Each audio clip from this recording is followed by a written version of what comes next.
Praise be to the name of the living God.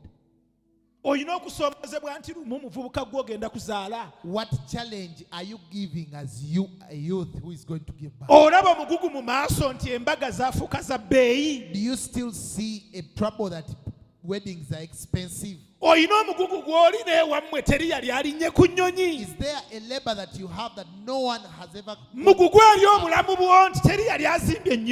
that no one has ever built a family, a home? Is it a burden upon your life that no one has ever in your family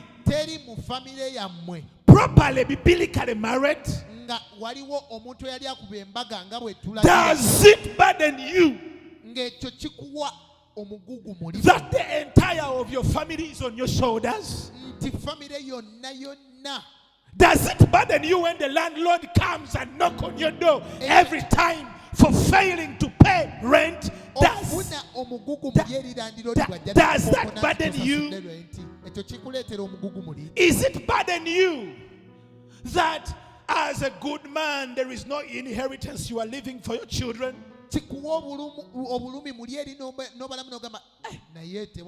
When you die today, because death is a factor of life,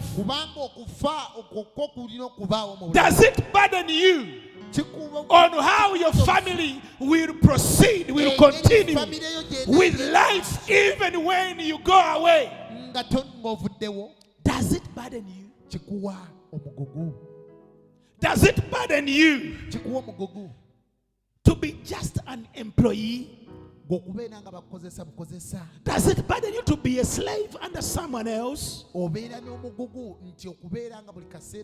Is it a burden that the money you receive today is not enough to sustain your family? Does it burden you that the shop is not making proceeds, not making any profits?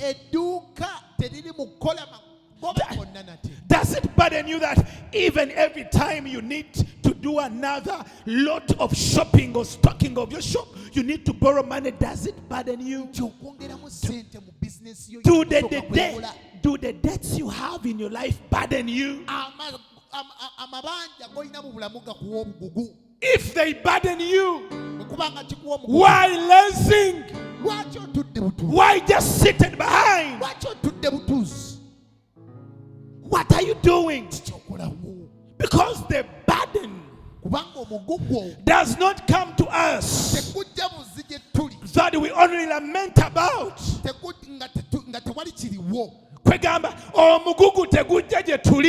burden will not come to us, and we just lament. The burden should push you to have some new things, to have some great not just lamenting, not just getting used about it. I am told that the same word for problem in Chinese means opportunity.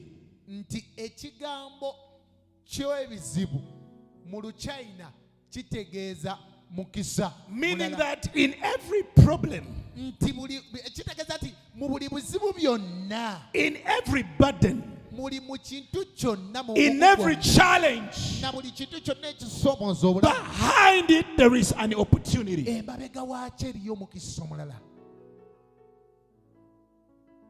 Praise the Lord. There is an opportunity behind every burden, behind every problem,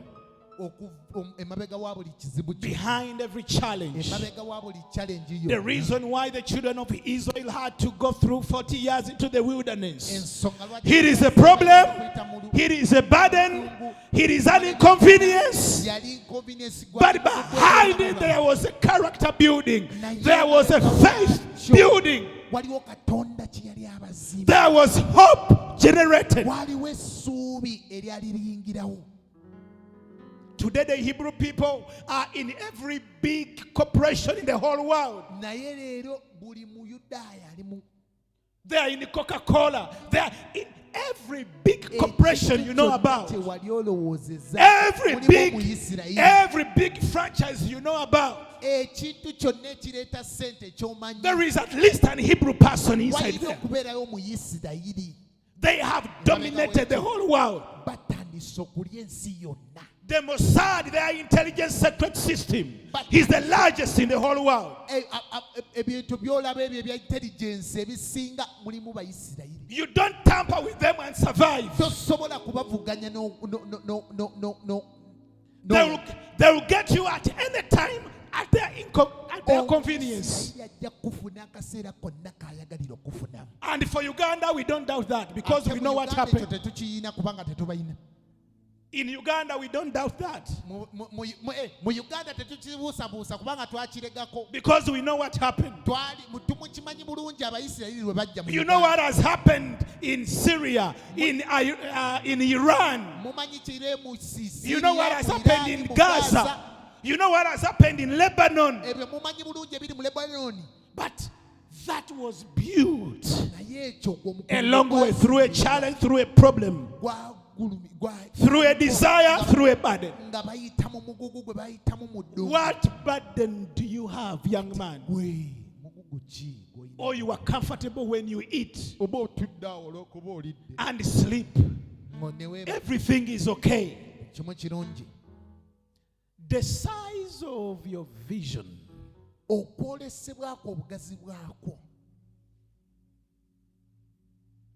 size of your vision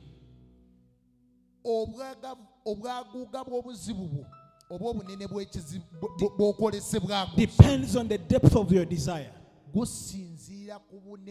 the depth of your expectation. What are your expectations? Okay, Habakkuk chapter 2 and verses 2. Let's go there. Let's go there very quickly. Chapter 2 and verses 2.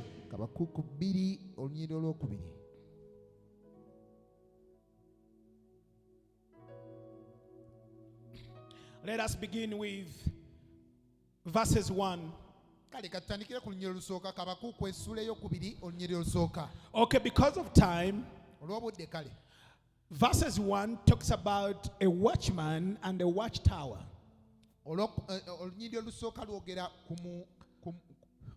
Yeah, a watchman and a watchtower. So Habakkuk, the Bible tells us that he did not just conceive the burden,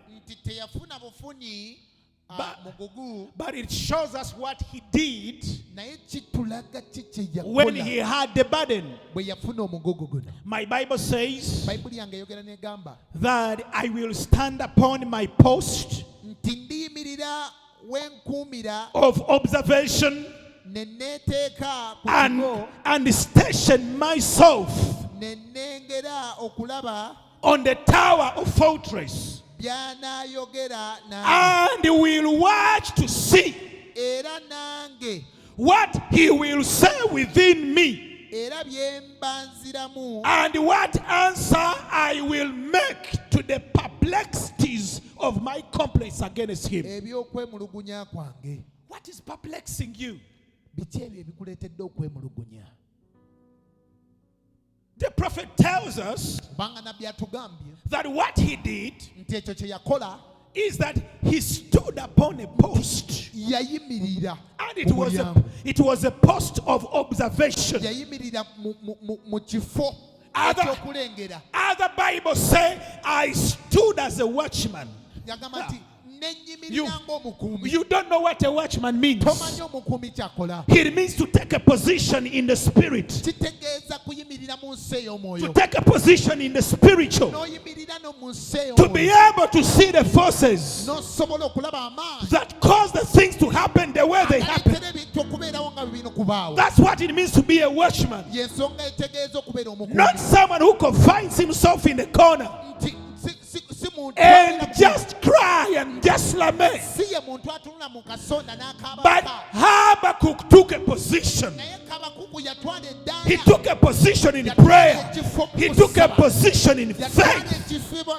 He took a position in hope. hoping. yatwala ekifo mu kusuubira And he waited. n'ayimirira mu kifo ekyo He stood on the post n'ayimirira mu kifo and waited for the Lord. ew'ekigo. He took a position to see. Are you a watchman? Gw'oli mukuumi Are you taking a position? waliwo ekifo ky'otwala mu kigo